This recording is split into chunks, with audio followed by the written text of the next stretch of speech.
नई कहानी देखने के लिए चैनल को सब्सक्राइब करें और बेल आइकन दबाना ना भूलें। कुसुम अपने बेटे सनम की शादी चंचल नाम की लड़की से करवाती है और आरती उतारते हुए उनका स्वागत करती है, जिसके बाद वो अपनी नई बहू से बोलती है, बहू आज से तुझ पर इस घर की सारी जिम्मेदारियां हैं और हाँ जरा अपनी शर्मीली ननद को भी थोड़ा मॉडर्न बनाना है क्योंकि अपने नाम की तरह ही बहुत शर्मीली है। अरे माँ जी, आप चिंता क्यों करते हो, मैं हूँ ना। अब से इस घर की सारी जिम्मेदारियाँ मेरी हैं। शर्मीली तुम भी अपनी नई भाभी से कुछ बोलो। वेलकम भाभी। शर्मीली इतनी सी बात भी ऐसे शर्मा कर बोलती है जैसे मानो उसको क्या ही बोलना पड़ गया हो।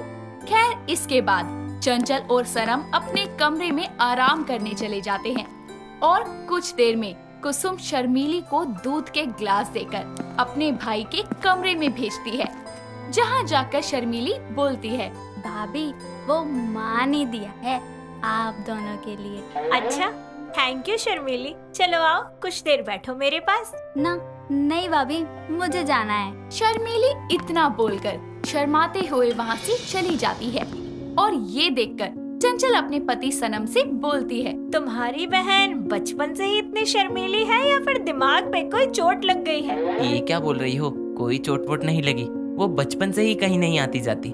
माँ बहुत बोलती थी कि सबसे बोला कर मिला कर, लेकिन ये शर्मीली सच में इतनी शर्मीली है कि उसको ज्यादा लोगों के बीच में जाना, कुछ मांगना, ये और भी कोई काम हो, हर चीज में इतनी शर्म आती है उसको। अच्छा जी, करेंगे फिर ननन जी को आज के माहौल के हिसाब से तैयार, लेकिन पहले मैं इसके शर्मीलेपन का फायदा तो उठा लूं।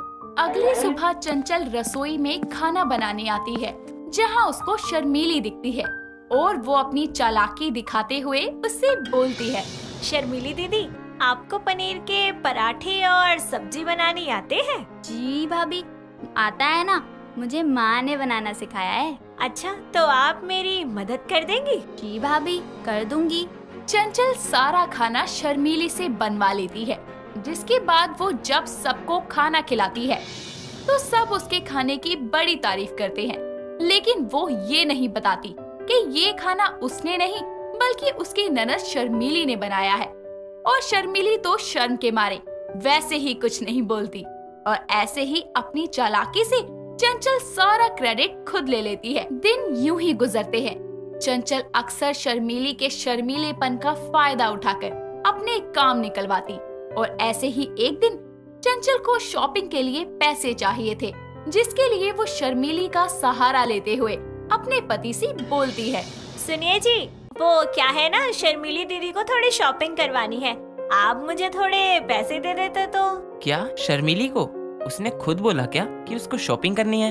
अरे उन्होंने खुद मुझसे बोला है। अब वो मेरे साथ इतनी कंफर्टेबल हो गई है कि अपने दिल की बातें मुझसे कहने लगी है, इसलिए आप पैसे दे दो ना। हाँ ये लो, और उसको जो पसंद हो वो दिला देना। ठीक है। चंचल सनम से पैसे लेकर शर्मीली को शॉपिंग पर अपने साथ ले जाती है, जहाँ वो उसको 2 सस्ती सी ड्रेसेस दिलवाकर बाकी पैसों से खुद शॉपिंग करती है और घर आकर उसकी ड्रेसेस को महंगी डिजाइनर ड्रेसेस बताती है।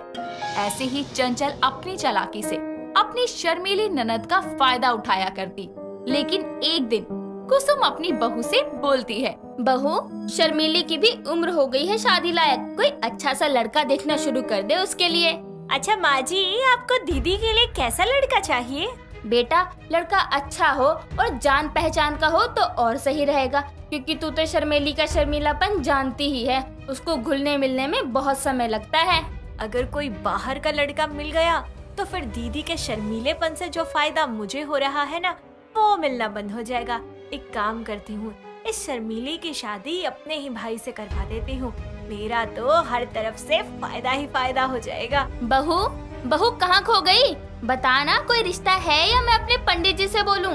नहीं नहीं माँ जी, मेरी नजरों में एक परफेक्ट रिश्ता है दीदी के लिए। कौन है बहू? माँ जी, मेरा खुद का भाई है ना समर, आप उससे करवा दीजिए दीदी की शादी। मेरा भाई बड़ा भला है और हाँ, दीदी का शर्मीलापन भी अपनों के बीच रहकर जल्दी दूर हो जाएगा। पर तेरा भाई वो मान जाएगा? माँ जी क्यों नहीं मानेंगे, वो भी तो समीर के लिए लड़की देख रहे हैं ना, और दीदी से अच्छी उन्हें कौन मिलेगी भला। चंचल अपनी चालाकी दिखाते हुए शर्मीली के लिए अपने भाई का रिश्ता लाती है ताकि वो अपनी ननद के शर्मीलेपन का फायदा उठा सके। अब वो अपने भाई समर को मनाने के लिए उसे कॉल करके बोलती है, समर भाई देख, मैंने तेरे लिए ना एक लड़की देखी है। शक्ल से भले ही बहुत सुंदर नहीं है, लेकिन हाँ, उससे शादी करेगा ना तो तेरा भी फायदा है और मेरा भी बड़ा फायदा है। वो कैसे? और वो लड़की कौन है? चंचल अपने भाई समर को अपनी ननद के बारे में सब बताती है, जिसके बाद वो शादी के लिए तैयार हो जाता है। कुछ ही दिनों में देख दिखाई करके दोनों का रिश्ता पक्का कर दिया जाता है। ये देखकर सनम बोलता है, चंचल, अच्छा है मेरी बहन तुम्हारे घर जा रही है। मुझे अपने साले उर्फ होने वाले जीजाजी समर पर पूरा विश्वास है। वो मेरी बहन का अच्छे से ख्याल रखेगा। हाँ जी, आप चिंता मत कीजिए, मेरा भाई दीदी को सराखों पर बिठा के रखेगा। चंचल कुछ समय में ही अपनी ननद की शादी अपने भाई से करवा देती है, जिसके बाद दोनों भाई बहन शर्मीली का बहाना बनाकर कभी कैश मांगते तो कभी कुछ और कीमती चीजें मांगते। ऐसे ही एक दिन समर शर्मीली से बोलता है, शर्मीली, देखो हमारी शादी को 1-2 हफ्ते हो चुके हैं। तुम ऐसे मुझसे शर्माती रहोगी तो हम अपनी जिंदगी आगे कैसे बढ़ाएंगे? पर समर जी, मुझे कुछ और टाइम दीजिए। मैं धीरे धीरे खुद को इस घर में ढाल रही हूँ। जब मैं पूरी तरह कंफर्टेबल हो जाऊंगी तब हम आगे नहीं बढ़ सकते। देखो, मैं तुम्हारा ये शर्मीला अंदाज और नहीं झेलूंगा। पति हूँ तुम्हारा, शादी करके तुमको मैं यहाँ घर संभालने नहीं लाया। मेरी भी कुछ जरूरतें हैं जो तुमको पूरी करनी होगी। पर आपने तो बोला था ना भाभी को कि आप मुझे पूरा समय देंगे। अब आप ऐसे फोर्स कर रहे हैं। मेरे से जुबान लड़ाती हो? अरे एक तो तुम जैसी लड़की से मैंने शादी करी, उसका तुम्हें शुक्र मनाना चाहिए। ऊपर से तुम मुझे जवाब दे रही हो। अब कहाँ गई तुम्हारी शर्म? और ठीक है, टाइम चाहिए ना, मैं टाइम दूंगा, लेकिन अपनी माँ से जाके बोलो मुझे पहले गाड़ी दिलाए। पर मैं ऐसा नहीं कह पाऊंगी। और समर जी, वैसे ही आप बहुत कुछ ले चुके हैं मेरे नाम से, जबकि मैंने तो कुछ भी नहीं मांगा अपने परिवार से। आप मेरे नाम पर हमेशा उनसे मांगते रहे। बहुत ज्यादा बोल रही है। अब दोबारा मेरे सामने जुबान खोली ना तो मेरे से बुरा कोई नहीं है। समर ने शर्मीली से शादी इसीलिए की थी ताकि वो और उसकी बहन चंचल, जो कि शर्मीली की भाभी भी थी, दोनों मिलकर उसके शर्मीले और भोलेपन का फायदा उठाकर उसके जरिए अपनी जरूरतों को पूरा कर सके। लेकिन शर्मीली भी आखिर कब तक चुप रहती। आज उसने शर्म भूलकर समर को जवाब दिया, जो कि समर को बिल्कुल पसंद नहीं आया और वो उसको थप्पड़ मारकर चला गया। जिसके बाद वो अपनी बहन को कॉल करके बोलता है, दीदी, एक तो मैंने आपके कहने पे इस शर्मीली से शादी करी और अब ये मुझे ही जवाब दे रही है। आपने तो बोला था ये बचपन से ही बहुत शर्मीली है और कभी जुबान नहीं खोलेगी। यहाँ तो कभी नहीं खोली। मैंने कई बार उसका बहाना लगाकर सासू माँ और अपने पति से कितनी चीजें ऐठी हैं। बाकी कोई बात नहीं, मैं वहाँ आकर देखती हूँ, बात करती हूँ। एक तरफ समर की बातें शर्मीली सुन लेती है तो दूसरी तरफ चंचल की बातें उसकी सास कुसुम सुन लेती है, जो अपनी बेटी के खिलाफ इतनी सारी सच्चाई जानने के बाद अपने बेटे सनम को सब कुछ बता देती है। और ये सब सुनकर सनम गुस्से में घर आता है और चंचल को कमरे से घसीटता हुआ बाहर हॉल में लाकर पटकते हुए बोलता है, अरे तुमको शर्म नहीं आई मेरी भोली भाली बहन की जिंदगी बर्बाद करते हुए? तुम अच्छे से जानती थी उसका स्वभाव, वो बहुत शर्मीली है, तो तुमने उसकी मदद करने की बजाय उसका फायदा उठाया। अरे डायन भी 7 घर छोड़कर वार करती है, लेकिन तुमने तो अपना ही घर खा लिया। नहीं सनम जी, मैंने कुछ नहीं किया। इन सब के बीच शर्मीली रोते हुए अपने घर आती है, जहां वो पहले ही अपनी भाभी को ऐसे जमीन पर गिरा देखकर अपने भाई के पास आकर बोलती है, भाई, ये भाभी को ऐसे कैसे जमीन पर बिठाया हुआ है? पहले तू बता, ये तेरे मुंह से खून कैसे निकल रहा है?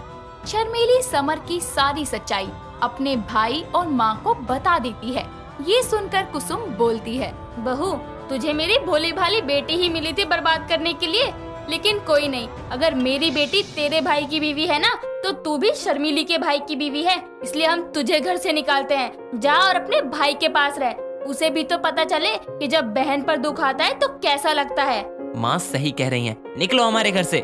कुसुम और सनम चंचल को घर से निकाल देते हैं, जिसके बाद समर अपनी बहन को मायके में रहता देखकर अपनी गलती को याद करते हुए पछताता है और वो उसको सुधारने के लिए शर्मीली के घर जाता है, जहां वो सबसे हाथ जोड़कर माफी मांगता है और शर्मीली को हर खुशी देने का वादा करता है।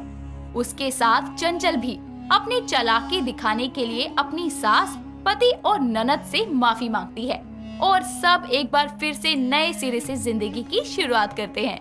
शिवम सिंह अपनी बीवी प्रिया और बेटी खुशी के साथ रहता था। खुशी एक मॉडल बनना चाहती थी। यूं तो खुशी बहुत ही सुंदर थी, मगर उसकी नाक बहुत ही ज्यादा मोटी थी, जिसके चलते उसकी शादी की बात ही नहीं बन पा रही थी। उसकी मोटी नाक की वजह से हर कोई उसके रिश्ते के लिए मना कर देता। इन सब के चलते खुशी बहुत ही परेशान रहा करती थी। ऐसे ही एक सुबह, अरे खुशी, कब तक सोती रहेगी? जल्दी उठ, टाइम भी देखा है। हाँ माँ, क्यों चिल्ला रही हो सुबह सुबह? चिल्ला नहीं रही हूँ, बल्कि तुझे उठा रही हूँ। सुबह के 7 बज चुके हैं। ओह शिट, 7 बज गए। माँ, मैं लेट हो जाऊंगी। खुशी तुरंत उठकर तैयार होती है और ऑडिशन के लिए घर से निकल जाती है, पर उसकी मोटी नाक के चलते वहाँ भी उसे रिजेक्शन का सामना करना पड़ता है। अपने सपने को इस तरह टूटता बिखरता देख वो दुखी और हताश मन से घर लौट आती है और अपनी माँ को रोते हुए सारी बात बताती है। कोई बात नहीं बेटा, तू लोगों की बातों को दिल पर क्यों लेती है? उन्हें क्या पता तेरे अंदर क्या क्या खूबियाँ हैं। माँ तो माँ होती है ना। माँ को कभी अपने बच्चे बुरे थोड़ी ना लगते हैं, पर लोग तो ये बात समझते ही नहीं, हमेशा मुझे ताना देते हैं। वक्त बीतता जाता है। एक दिन खुशी अपने फेसबुक अकाउंट के जरिए अनिकेत नाम के लड़के के संपर्क में आती है। दोनों अच्छे दोस्त बन जाते हैं। फिर ये दोस्ती प्यार में कन्वर्ट हो जाती है और दोनों शादी करने का फैसला कर लेते हैं। जल्द ही दोनों कोर्ट मैरिज कर लेते हैं। अनिकेत खुशी को अपनी पत्नी बनाकर घर ले जाता है, जहां उसकी माँ चांदनी उनका इंतजार कर रही होती है। अरे ओ अनिकेत बेटा, इतनी देर क्यों लगा दी आने में? तुझे पता है नहीं है कि कब से इंतजार कर रही थी तुम्हारा और बहू का? माँ जी, अब तो हम आ ही गए ना, तो जल्दी से स्वागत कर दीजिए अपनी नई बहू का। अरे बेटा, तूने बताया नहीं बहू को कि हमारे घर में घूंघट नहीं ओढ़ते। माँ, तो आप उठा दो ना। अनिकेत, ये तू कैसी बहू लेकर आया है घर में? जरा इसकी नाक तो देख, ऐसा लगता है जैसे किसी ने पकोड़ा रख दिया हो आलू का। माँ, तुम ये क्या कह रही हो? अरे मैं क्या, जो भी देखेगा यही कहेगा। ऐसा लगता है 4 लोगों की नाक को मिलाकर इसकी नाक बना दी है। हाँ माँ, एक और शब्द नहीं। दूसरे तो बाहर वाले हैं, उनका काम ही है कहना, पर आप तो मेरे घर वाले हैं ना। अगर आप ऐसा कहेंगे तो मैं बिल्कुल सहन नहीं करूंगा। ऐसे ही वक्त बीतता जाता है। खुशी अपने ससुराल की सारी जिम्मेदारियां बहुत अच्छे से संभालती है। चांदनी को उसके गुण तो बहुत पसंद आते हैं, मगर जैसे ही वो खुशी का चेहरा देखती तो उसकी उन मोटी नाक देखकर उसका पारा हाई हो जाता है। ऐसे ही एक दिन चांदनी की दोस्त उससे मिलने उसके घर आती है।